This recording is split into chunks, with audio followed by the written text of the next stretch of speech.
Hey everybody, welcome to the Sam Docherty Season 2021 preview. Now obviously, given the circumstances in Victoria with the snap lockdown, unfortunately we can't get in the studio to do the previews as we've been doing them so far this pre-season.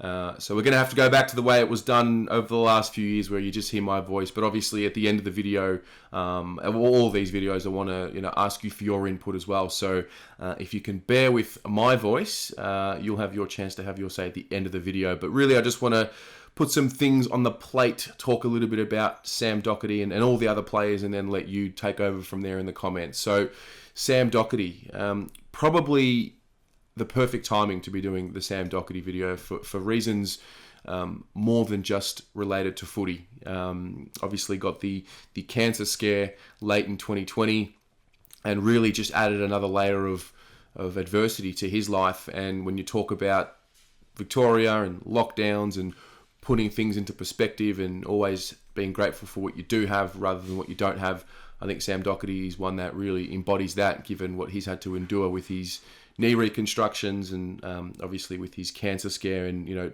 footy comes second or third in this point as well. It's really all about his health, and so it can be a little difficult to be putting some expectations on him this year because I don't know where his health is at, and that's the main concern. It looks like he's back into full training. It looks like he's in the match sim. It looks like he played in that intra-club or the scratch match, so I can only assume he's going to be lining up round one and playing as per usual. And the fact that he's still co-captain and hasn't stepped away or stepped down tells me that he's, in his mind, he's ready to go. Because if he wasn't able to do the role, I think he'd be the type of person to step away. So you look at his year in 2020, I mean, it was so good to have him back. With 2 years without an All-Australian type player is a long time, and it was really just a relief to get as many games as we did into him. I thought that was a huge achievement, and last year was really all about getting those games into him as opposed to his form. But he started hot, really hot.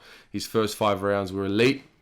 I think once the St Kilda game came along and teams figured out how to put a hold on him, that was the way, that was the blueprint that was used for the rest of the season. But this year's a little different. Obviously, he's got another pre-season under his belt, or the majority of this pre-season. He's got some friends in that back line as well. He's got some serious speed. Adam Sard, I think, is going to help him a lot. He's going to take some attention away from him.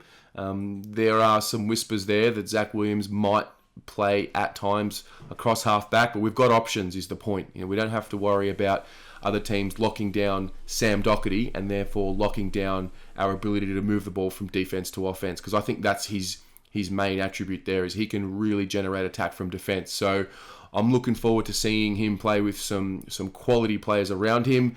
Expectations on performance, as I said, if he's healthy, which I believe he is, I'm looking for, we're going back to full quarters. He's got to be, for me, he's got to be getting the ball 23 to 25 times a game. I think that's the type of player that he is.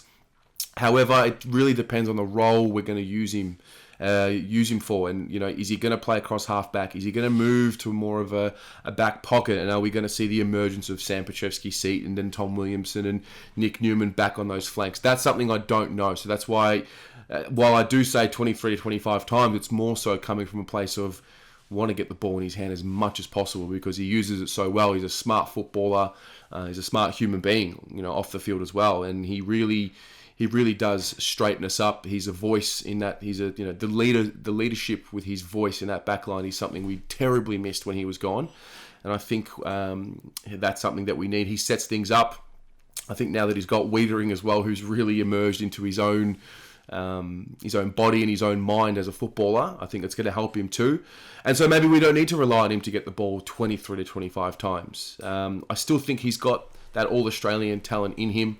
Really, it's a matter of his body. Is it going to be able to withstand the rigors of the full season again, especially now that we're going up in terms of game time back to the way it used to be. So, yeah, the co-captaincy, I don't really think about it too much. I would prefer one captain on a personal level, but I don't think it's impacting either of the captains' performances. I think, in essence, they probably complement each other very well.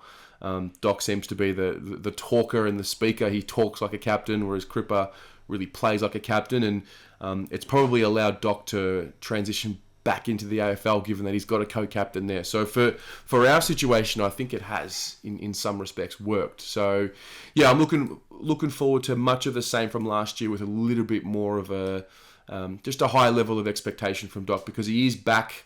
He has been back for a year. I don't know what this latest health scare is going to do for him, but if there is a message from this video anyway, it's read through what he had to say in The Age recently about getting checked and the mentality of, seeing something that's not right and not getting it checked. You're just really delaying the inevitable if there is an issue. And I know that this video is about the 2021 season preview for Doc, but I think it would be doing a complete disservice to him and to us men and who are in a situation like that. So be sure to get checked when something comes up. The skipper has led the way, and he's led with his actions as he always does. And I look forward to seeing him back on the field representing our club and his club, the club that he grew up barracking. Grateful for him, grateful to have him back, and yeah, like I said, can't wait to see him out there. That's Sam Docherty. What about you? What do you think? What are your expectations of Doc? How are you seeing his role in the team? Is it changing? Is it improving? Are we going to utilise him a little bit differently? Talk to me a little bit about what you see with him, and we'll go from there.